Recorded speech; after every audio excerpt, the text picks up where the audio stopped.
Good morning. आज के video में सभी का स्वागत है। आज हम लोक वित्त, राजस्व या पब्लिक फाइनेंस के बारे में पढ़ेंगे। पब्लिक फाइनेंस के अंतर्गत जो गवर्नमेंट है या जो सरकार है उसका पब्लिक एक्सपेंडिचर और पब्लिक रेवेन्यू, इनके बारे में हम डिटेल में बात करेंगे। तो basically public expenditure, public revenue और इसके सोर्सेस कौन से हैं, एक्सपेंडिचर किन किन आइटम्स पर होता है, रेवेन्यू के सोर्सेस कौन से हैं और इससे रिलेटेड जो कुछ चीज़ें हैं जैसे कि फिस्कल पॉलिसी या राजकोषीय नीति, बजट और सबसे महत्वपूर्ण जो इस एक्शन, ये जो पूरा काम किया जाता है या जिसे हम फिस्कल पॉलिसी कहते हैं, तो सरकार के सारे एक्टिविटीज़ का जो मुख्य उद्देश्य है कि स्टेबिलिटी होनी चाहिए, स्थिरीकरण। तो ये सब एंसिलियरी पार्ट्स है या इन सब की डेवलपमेंट कैसे हुई। जो मेन पार्ट है public expenditure and public revenue, तो ये क्या है और धीरे धीरे ग्रेजुअली ये किस तरह से इस सब्जेक्ट के एंसिलियरी पार्ट्स डेवलप होते गए, ये हम देखेंगे। तो सबसे पहले गवर्नमेंट या सरकार का जो जिम्मेदारी है, रिस्पॉन्सिबिलिटी है, वो ये है कि देश के अंदर रहने वाला जो नागरिक है उसकी कम से कम बेसिक रिक्वायरमेंट्स पूरी हो सके, उसको एक बेसिक इंफ्रास्ट्रक्चर मिल सके, जो फूड, क्लोथिंग, मेडिसिन, इसके अलावा बेसिक एजुकेशन, मेडिसिन, ये उसे मिल सके। और वो लोग जो अपने आप इस परिस्थिति में नहीं हैं कि वो खुद के लिए प्रोवाइड कर सके, जैसे कि बहुत वृद्ध लोग हैं या वो बच्चे जो अनाथ हैं जिनको देखने वाला कोई नहीं है, तो ये इनका भी वेलफेयर देखना, लोगों को पब्लिक यूटिलिटीज़ प्रोवाइड करना, जैसे कि पब्लिक ट्रांसपोर्टेशन है, रोड्स है, पावर सप्लाई है, वाटर सप्लाई है, सैनिटेशन है, ये सब प्रोवाइड करना, ये सरकार के रिस्पॉन्सिबिलिटीज़ या कर्तव्यों में देखा जाता है। क्योंकि हम जिस स्टेट की बात करते हैं वो वेलफेयर स्टेट है। अब जो ये सब कार्य जो सरकार करेगी या जो हम सरकार की जिम्मेदारी के रूप में देखते हैं, उसके लिए भी सरकार को कोई ना कोई कॉस्ट आने वाली है। सरकार अगर रोड्स बनाती है तो उसकी बिल्डिंग कॉस्ट है, सरकार वाटर सप्लाई करती है तो वो कॉस्ट आती है, इलेक्ट्रिसिटी सप्लाई करती है उसकी कॉस्ट है, अनाथ आश्रम रन करने की कॉस्ट होती है, मिड डे मील्स प्रोवाइड करने की कॉस्ट होती है। तो अब ये जो सारे सरकारी खर्च है, सरकारी व्यय है, इनके लिए सरकार पैसे कहाँ से लाएगी? तो ये सरकार के सोर्सेज ऑफ रेवेन्यू या आय के जो स्रोत है वो कौन से हैं। अब सरकार करती क्या है कि उसके जितने खर्चे हैं उसके हिसाब से उसके आय के स्रोत है या नहीं, सबसे पहले तो इनका बैलेंसिंग होता है कि आय के स्रोत कौन से हैं। सबसे मेजर जो सोर्स है इनकम का वो है टैक्सेशन। टैक्सेशन के अलावा जो पब्लिक गार्डन्स होते हैं उसमें आप जाते हैं, उसके लिए एंट्रेंस फीस लेते हैं, तो फीस, फाइन्स एंड टैक्सेस, तो ये मेजर सोर्सेज है सरकार के इनकम का। और सबसे इम्पॉर्टेंट अगर सोर्स ऑफ इनकम है तो वो है टैक्सेस। टैक्सेशन के बारे में हमने पढ़ा है कि टैक्सेस के कौन से टाइप्स होते हैं। सरकार फ़ाइन लेती है, आप सिग्नल तोड़ते हैं तो पुलिस आपको आपसे फ़ाइन लेता है और रसीद देता है, तो ये भी फीस, फाइन्स, टैक्सेस, ये सब सरकार के इनकम के सोर्सेस हैं। अब हम एक एक करके जो डेफिनेशंस है इनको पढ़ते हैं। लूट्स के अनुसार लोक वित्त उन साधनों की व्यवस्था, सुरक्षा तथा वितरण का अध्ययन करता है जिनकी सार्वजनिक अथवा सरकारी कार्यों को चलाने के लिए आवश्यकता पड़ती है। आपको याद होगा कि जब हम टैक्सेशन पढ़ रहे थे तब भी हमने पढ़ा था कि सरकार अगर एक सिस्टम डिवाइस करती है तो उस सिस्टम को सरकार को मेंटेन करना पड़ता है। जैसे कि वेबसाइट अगर है जिस पर आप इनकम टैक्स डायरेक्टली भर सकते हैं, तो उस वेबसाइट के मेंटेनेंस के, उसको हैकर्स से प्रोटेक्ट करने के, उसको डेवलप करने के, ये सारे चार्जेस होते हैं। तो जो साधन है जिनको यूज़ करके सरकार आपको ये प्रोवाइड कर रही है सर्विसेज, तो उनकी व्यवस्था और सुरक्षा, वितरण, ये भी इसका डिस्ट्रीब्यूशन करने के लिए जो खर्चे आते हैं वो आता है लोक वित्त के अंतर्गत। प्लेहन के अनुसार लोक वित्त वह विज्ञान है जो राजनीतिज्ञों की उन क्रियाओं का अध्ययन करता है जिनके द्वारा वे राज्य के कर्तव्यों को पूरा करने के लिए आवश्यक भौतिक साधनों को प्राप्त करते हैं तथा उन साधनों का प्रयोग करते हैं। तो ये प्लेहन के डेफिनेशन में ये वितरण की बात नहीं की है जो लूट्स के डेफिनेशन में की है। प्लेहन जो बेसिक हमने शुरुआत में बात की थी कि सरकार के जो जिम्मेदारियां है, सरकार के जो यूटिलिटीज़ प्रोवाइड करने का कार्य है, उन कार्यों को करने के लिए जिन भौतिक साधनों की आवश्यकता होती है उन्हें जमाना, जुटाना और उनका प्रयोग करना। यहाँ पे आप एक आगे चल के हम एक और देखेंगे कि एलोकेशन, डिस्ट्रीब्यूशन, यानी कि साधनों को जुटाना, साधनों का वितरण करना और स्थिरीकरण करना, ये भी लोक वित्त के अंतर्गत आता है। लेकिन ये जो सारी जो शुरू में हमने एंसिलियरी चीज़ों की बातें की थी, ये धीरे धीरे एक एक करके जुड़ती गई।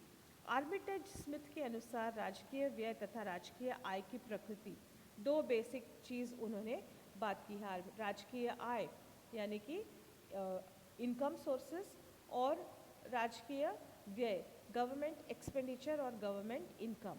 प्रकृति एवं सिद्धांतों की व्याख्या को लोक वित्त कहा गया है। उर्सुला हिक्स के अनुसार लोक वित्त का मुख्य विषय उन विधियों का निरीक्षण एवं मूल्यांकन करना है जिनके द्वारा सरकारी संस्थाएं आवश्यकताओं की सामूहिक संतुष्टि करने का निरीक्षण करती है और अपने उद्देश्यों की पूर्ति के लिए आवश्यक कोष प्राप्त करती है। तो सरकारी संस्थाओं द्वारा आवश्यकताओं की सामूहिक संतुष्टि, पब्लिक यूटिलिटीज़ यानी कि पब्लिक की जो ज़रूरतें हैं, डिमांड्स है, उनकी संतुष्टि करना। तो पब्लिक यूटिलिटीज़ जो ऐसी सेवाएं देते हैं जिससे कि सामूहिक आवश्यकताओं की संतुष्टि हो सके। मस्ग्रेव के अनुसार वे जटिल समस्याएं जो सरकार की आय व्यय प्रक्रिया के इर्द गिर्द केंद्रित रहती है उन्हें परंपरागत दृष्टि से लोक वित्त कहा जाता है। अब मस्ग्रेव जब जटिल समस्याओं की बात करते हैं तो हम आगे चल के देखेंगे कि मस्ग्रेव की जो किताब है उसमें उन्होंने इन सब के बारे में बात की है। पर आगे चल के हम इस सब्जेक्ट के डेवलपमेंट की जब बात करेंगे तो ये पॉइंट हम फिर से डिस्कस करेंगे। तो अब हम सबसे पहले इसका क्षेत्र क्या है, इसका स्कोप क्या है और ये कैसे डेवलप हुआ, इसके बारे में जब हम बात करेंगे तो जो फर्स्ट किताब जिसके बारे में हम बात करेंगे वो है एडम स्मिथ की वेल्थ ऑफ नेशंस। इसमें उन्होंने 3 बेसिक चीज़ों के बारे में बात की थी, पब्लिक एक्सपेंडिचर, पब्लिक रेवेन्यू और पब्लिक डेट। हाँ, सरकार के आय का ये भी एक इम्पॉर्टेंट सोर्स है पब्लिक डेट यानी कि लोक ऋण, लेकिन टैक्सेस सरकार को लौटाने नहीं पड़ते हैं, लेकिन ऋण सरकार को समय की समाप्ति पर ब्याज सहित लौटाना पड़ता है। तो ये फर्स्ट बुक था जहाँ पे इन बातों का या जो लोक वित्त है इसके ये जो 3 बेसिक पार्ट्स है इनका विश्लेषण किया गया। इसके बाद आई रिकार्डो की book the principles of political economy.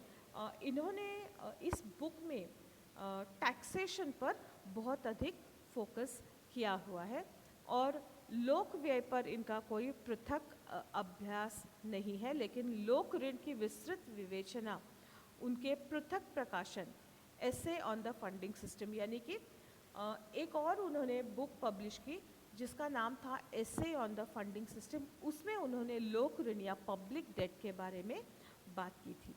इसके बाद है प्रिंसिपल्स ऑफ पॉलिटिकल इकोनॉमी जो 1848 में पब्लिश हुई। इसमें लोक वित्त यानी कि पब्लिक फाइनेंस के विभिन्न अंगों का विवेचन मिलता है। तो यहाँ पर करारोपण और लोक ऋण इनको अधिक महत्व दिया गया है। अब ध्यान दीजिए कि लोक ऋण, करारोपण या टैक्सेशन यानी कि taxation, public debt, public expenditure, budgeting, fiscal policy, ये सब या राजकोषीय नीति ये सब इसके अलग अलग अंग है, लेकिन धीरे धीरे ये डेफिनेशंस में शामिल होते गए। इसके बाद 1892 में बैस्टेबल की बुक आई, जिसमें इसी श्रृंखला में ह्यू डाल्टन की पुस्तक पब्लिक फाइनेंस प्रकाशित हुई और इसे अधिक ख्याति मिली। इसकी विषय वस्तु में सरकार की आय, व्यय तथा एक दूसरे के साथ समायोजन, ये हर सरकार को करना पड़ता है कि आय और व्यय का समायोजन, पर हमेशा स्थिति ये होती है कि आय बहुत लिमिटेड होती है लेकिन व्यय बहुत अधिक होता है। अब ऐसे में सरकार के सामने सवाल आता है कि जो एक्सेस उसका एक्सपेंडिचर है, जो अधिक व्यय है, उसकी पूर्ति वो कहाँ से करे, और ऐसे में फिर घाटे का बजट या डेफिसिट फाइनेंसिंग का उपयोग होता है। इसलिए जब हम बजट की बात करते हैं तो बजट में भी हम यही काम करते हैं कि समायोजन का काम करते हैं। आय के स्रोत कौन से हैं, आय कितनी होगी, व्यय के स्रोत कौन से हैं और व्यय कितना होगा, तो आय और व्यय का समायोजन या बैलेंसिंग का काम किया जाता है। पिगू की पुस्तक स्टडी ऑफ पब्लिक फाइनेंस में, जो कि 1928 में सबसे पहले पब्लिश हुई और फिर इसी का थर्ड एडिशन 1947 में पब्लिश हुआ। इन दोनों में ही पिगू कर के सिद्धांतों के साथ साथ विशेष करों के गुण एवं दोषों की विवेचना करते हैं। उसके बाद उन्होंने थर्ड एडिशन में लोक वित्त एवं रोजगार शिक्षक के अंतर्गत राजकोषीय उपायों का पूर्ण विवेचन शामिल किया है। अब क्योंकि राजकोषीय उपाय भी लोक वित्त से संदर्भ रखते हैं, क्योंकि फिस्कल पॉलिसी मतलब टैक्सेशन एंड पब्लिक एक्सपेंडिचर की ये जो पॉलिसी है, उस पॉलिसी को हम कहते हैं फिस्कल पॉलिसी। अब टैक्सेशन एंड पब्लिक एक्सपेंडिचर ये दोनों ही पब्लिक फाइनेंस का हिस्सा है। 1959 में मस्ग्रेव की book a theory of public finance प्रकाशित हुई। इसके अंदर लिखा है कि रिकार्डो से लेकर केन्स तक शायद ही किसी ने अर्थव्यवस्था की क्रिया पर बजट नीति का प्रभाव लिखा था। 1930 के दशक के बहुत अधिक प्रेरणा मिली जब राजकोषीय नीति की नई अवधारणा आर्थिक यांत्रिकी के हृदय में प्रवेश कर गई। तो मस्ग्रेव ने कहा है कि लोक वित्त को इस प्रकार मैक्रो आर्थिक सिद्धांत में शामिल करना एक पक्षीय विकास था। अब जो हम ये सब ठीक है, अब यहाँ पे हम जिन चीज़ों की बात कर रहे थे, यहाँ पे ये देखिए कि मस्ग्रेव ने इन तीन कार्यों की बात की: आवंटन कार्य, वितरण कार्य और स्थिरीकरण का कार्य। तो उन्होंने लोक वित्त की पारस्परिक विषय वस्तु जैसे करारोपण, लोक व्यय तथा लोक ऋण का विश्लेषण आवंटन, वितरण या स्थिरीकरण इस दृष्टि से किया है। तो काम वही है, सिर्फ इसको देखने का दृष्टिकोण अलग है। आवंटन कार्य के अंतर्गत लोक व्यय तथा करों की रचना किस प्रकार की जाती है। वितरण का, तो ये जो हम आय, सरकारी आय के बारे में बात कर रहे थे, ये वो है आवंटन कार्य। वितरण यानी कि डिस्ट्रीब्यूशन, साधनों को एक व्यक्ति से हटाकर दूसरे व्यक्ति के उपयोग में, या ये जो टैक्सेशन है, जिसके पास एक्सेस है उससे लिया और जिसके पास नहीं है उसको दिया। तो ये वितरण कार्य टैक्सेशन से संबंधित है। और स्थिरीकरण या स्थायित्व लाने का काम, तो ये एक लॉन्ग टर्म इकोनॉमिक डेवलपमेंट के बारे में भी बात करता है। तो इस तरह पब्लिक फाइनेंस का डेवलपमेंट हुआ। आगे के वीडियो में पब्लिक फाइनेंस से रिलेटेड या उसके जो 5 मेजर अंग है उनके बारे में हम बात करेंगे: सार्वजनिक आय, सार्वजनिक व्यय, सार्वजनिक ऋण, वित्तीय प्रशासन तथा राजकोषीय नीति। तो आज के लिए मेरी तरफ से इतना ही। आप सभी का बहुत बहुत धन्यवाद और बाय बाय।